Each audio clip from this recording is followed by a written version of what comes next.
Polne čakalnice tudi v Murskosoboški bolnišnici ravno zaradi tople zime, ki je starejši ne pomnijo. Toplo je bilo, tudi je lepo tako, kako to zdaj. Dobro je ne, dobro je pa za kurjavo. Ne veš, kako se naj obličeš, vedno je tak, popoldnevi je tak. Virusi pa ne počivajo.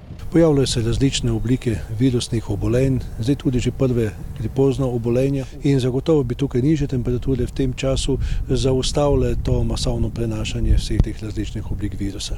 In to v tolikšni meri, da so obiski v tej regijski bolnišnici do nadaljnjega omejeni, še predvsem na otroškem oddelku, kjer beležijo nadpovprečno veliko dihalnih obolenj. Tako da trenutno imamo pri dojenčki v bistvu vse postelje zasedene. Osnovnošolec Timotej kašlja vse od začetka leta, njegova mama prizna. Sad cvete in verjetno kakšna alergija ali vse malo se nabira.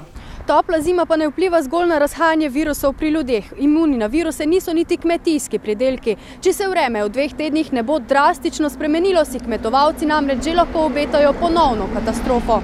Ker prave zime še kar ni, virusi napadajo žita, škodo na poljščinah delajo miši, a ker so številni posevki že razraščeni, bi znižanje temperatur pomenilo. Pride do delnih poškodb in pa seveda do propada določenih posevkov. Tudi ekološki kmetovalec Jožef Baligat se zaskrbljeno ozira po poljih. To bo bistveno zmanjšan pridelek, ker zime dejansko ni, to napoveduje dejansko tudi sušo.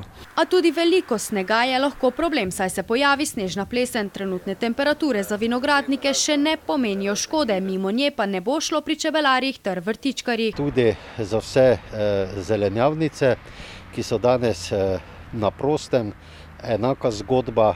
Previsoke temperature niso dobrodošle. In če smo v kmetijstvu odvisni predvsem od volje narave, lahko sami poskrbimo vsaj za lastno zdravje. Zdravo življenje, sadje, sprehode, svež zrak. Le tako se bomo izognili slabemu začetku leta.